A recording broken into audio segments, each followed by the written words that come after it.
कहना नहीं है, ये सोने का गहना है और इसे सदा रहने पहना है, पहनते रहना है। अभी देखो माँ होती बच्चे की सारी बातें सहन करती ना, पालना का संस्कार। तो हम पूर्वज आत्माएं हैं, पूज्य आत्माएं हैं। जितना हमारी सोमान की स्मृति ऊंची रहेगी तो कोई भी बात हमें इफेक्ट नहीं करेगी। तो जब हमें कोई इफेक्ट नहीं करेगा तो हम क्या बन जाएंगे? परफेक्ट। क्या बन जाएंगे? Perfect. No effect, full perfect, है ना। बाबा जैसे परफेक्ट हैं ऐसे हम भी बन जाएंगे। तो सहनशीलता के साथ साथ एक कवच भी पहन के रखना है योगी आत्मा को। वो कवच आपकी रक्षा करेगा योग की, और वो कवच है नम्रता का कवच। झुकना ही झुकाना है। देखो कोई छोटा बच्चा आपके पाँव को हाथ लगाता है तो आप लगाने देते हैं? नहीं, उसको उठा के गले लगा लेते हैं। होता है ना ऐसे। तो झुकना क्या है?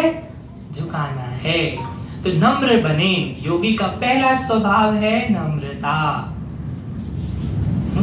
और भक्ति काल में भी बोलते विद्या ददाति विनयम, है ना। झुकता तो वही है जिसमें जान होती है, अकड़ तो खास मुर्दे की पहचान होती है। राइट।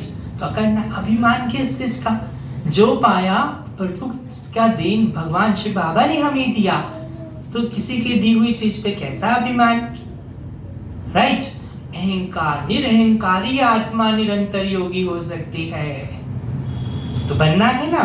देखो कितने दिव्य गुणों की माला आज आपको बाबा मेरे द्वारा पहना रहे हैं। ये भी कार्य कौन करा रहे? बाबा करा रहे। पवित्रता बोला, फिर बोला अर्पणमयता, फिर बोला सहनशीलता, फिर आया नम्रता।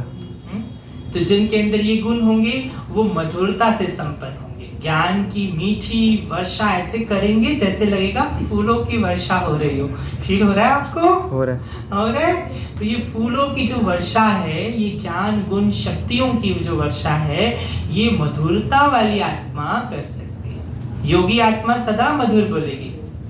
राइट। तो मधुरता यानी स्वीटनेस का गुण भी उस आत्मा में होगा। फिर निरंतर योगी आत्मा का पहला एक और लक्षण है। देखो योग होगा तो ये गुण आएंगे, ये गुण होगा तो आपका योग टिका रहेगा। दोनों का आपस में अन्योन्याश्रित संबंध है। तो निरंतर योग की आत्मा सदा हर्षित मुख होगी। रहते हैं सदा हर्षित मुख, cheerful, always cheerful and careful. Careless नहीं, कि चीयरफुल और केयरफुल। तो हर्षित चेहरा सब कुछ बताता है कि आपके मन की स्थिति क्या है। कभी भी उदास नहीं होना। कोई होता है उदास आप में से? कभी कभी जो उदास होगा वो सतयुग में दास पद प्राप्त करेगा। तो दास बनना है क्या? राजा बनना है। क्या बनना है? राजा। तो आज संकल्प कर लेंगे कभी कभी शब्द को विदाई देंगे। ब्राह्मणों की डिक्शनरी से कभी कभी शब्द नहीं। तो कभी भी उदास